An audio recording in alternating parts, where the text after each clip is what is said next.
dancing with myself. Hi, Kevin Blanch. Easter Sunday, 2012. What a great time of year.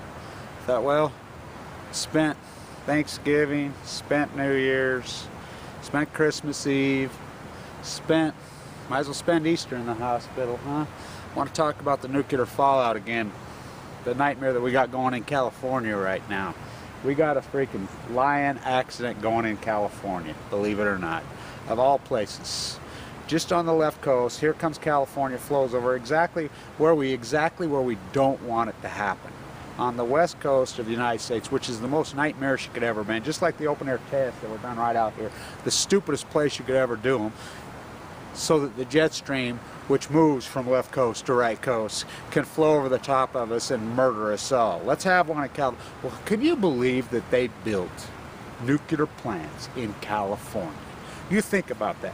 The entire industry is based on nothing but lies. This is a house of cards that is stacked up, that is coming apart right here, right now. This thing is falling apart right before our eyes. You have an infrastructure that's 40 years old that has not been taken care of. Here's the fallacy. Here's the fallacy of nuclear energy. The fallacy is this. We could somehow hypothesize and predict the economic, the social status of a future generation after we're all dead. That's exactly what happened in the 60s, 70s. The 70s, they took this quantum leap that, okay, 40 years from now, I mean, we were rich in this country in the 1970s. We had full unemployment. The average American made $116,000 in today's dollars.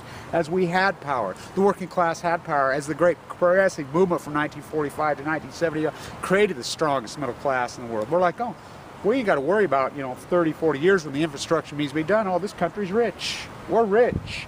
Oh, we'll be rich forever. We'll be rich forever. Oh, the social conscious people will take care of it.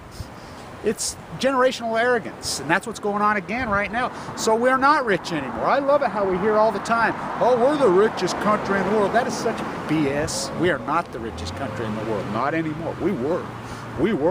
We're not the rich. That is such a lie. These paper currency, these things that we have are worthless due to Greenspan's Ayn Rand philosophical idealism. And I love it how Western Europe and the United States are all going crazy on austerity and everything else, and we're all broken. Nobody could figure it out why. And you get all these economists digging into all kinds of detail. It's a very simple concept. We had protectionism in Western Europe. We had protectionism in Canada and the United States. You know what tariffs were on an automobile? You think it's coincidence everybody drove GMs and Fords and we had these magnificent design vehicles? And the only, if somebody borrowed a foreign car, they drove Mercedes. What's the famous business model of Mercedes? We couldn't figure out why we didn't sell any cars in the United States, so we just doubled the price. We had so we break that all down via the Ayn Rand philosophical idealism, which Ayn Rand was a mentally ill, psychotic nut, a science fiction writer who makes L. Ron Hubbard look like down to earth. And that's one other thing, Romney, as far as Utah. Do you know what Romney? Look this up. Here's Romney, a Mormon, whatever. When he ran for president before, and he was in a debate and asked what his favorite book is, and he said something about L. Ron Hubbard. Think about that. That's the man you're going to put in for president. Wow. Look, this philosophy that somehow future generations will handle what we do today is bullshit. The infrastructure of the nuclear energy is a total 100% lie. The entire industry is a fallacy. It is not clean energy. It is not clean energy. It cannot stand on its own 2 feet, never have. As we're these idiots in here, these right-wing, radical, mentally ill, fake radical Christians who are asymmetric to any real Christianity. They are not real Christians. They are the devil themselves, masked in hairspray. We live in the time of the fake Christian. This is the time of the fake Christian. As Jesus Christ was a liberal. As Jesus Christ, they are asymmetric to everything he ever stood for. Thou shalt not kill. Love them for not what he do. That was the people that were killing him on this Easter Sunday. Look. These hairsprayed radicals hate each other. They hate themselves. They're confused about their own sexuality. This is the fake time. This is the fake Christian time. This makes the heresy trials in Europe. This makes the time of Michelangelo, as they did try to kill him, as they tried to paint over the nudity in the Sistine Chapel. This makes that look like freaking watered down Kool-Aid. These are radicals. These are nuts. These are mental heads. They're trying to build Blue Castle with a handshake on the Green River. Wallace Stegner would furl over as he lived right here. He was a Utahn that could have lived anywhere. He lived here. Look, it is a fallacy. They are coming apart at the seams. And plutonium, cesium, iodine, it is a cumulative for 24,000 years. It doesn't matter. Oh, these levels are not harmful to the human. Oh, really? As they build up, as Richard Miller did his study in 1986 under the cloud, all radiation leaks are dangerous to the human because they build up and they build up. Look, for 1945, we had the open air test out here.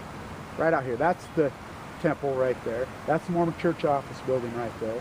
That's Utah State Capitol. That's Bingham Open Copper Mine out there. On the other side of those mountains, keep going. That's where Enviro Solutions are, where they want to store all the waste. That's where the Twill Arma Depot is, where they undo the nerve gas, which they've had accidents. The most filthy, dirty place in the freaking world out there in the middle of the desert on the other side of us, where they've changed their name to Enviro Solutions. The old Delta Center where the Jazz played, Larry Miller's building's named the Enviro. It's the scheming scammers as Huntsman blocked them from bringing in the tailings from all over the world. Of course, he's a phony fake too. He quit us. He quit us and gave it this radical mentally ill that we have. It is a house of cards coming apart. It is coming apart right in front of our face, and it's accumulating. These accidents, we had the problem up in Vermont. I mean, the whole wall falls down. Are you kidding me? Are you kidding me? We had the Cahoon problem in Nebraska. We had the problem with the fires raging through Los Alamos as those cans are just laying there naked. This thing is coming apart because we are broke. Nobody wants to set up and pay for this, and sure isn't the nuclear industry has just sucked money and sucked out money, and they go to Vienna and sit and eat caviar and drink with each other and tell each other how important and how freaking great they are. When they don't have a plan, they don't have a clue. As Fukushima rains down, they don't have a clue. They don't care. They just suck up the money as the federal government props up and pays to build these things. The states fund them all, and they just suck up the profits. It's the biggest scam in the world. Kevin Blanch, stay tuned.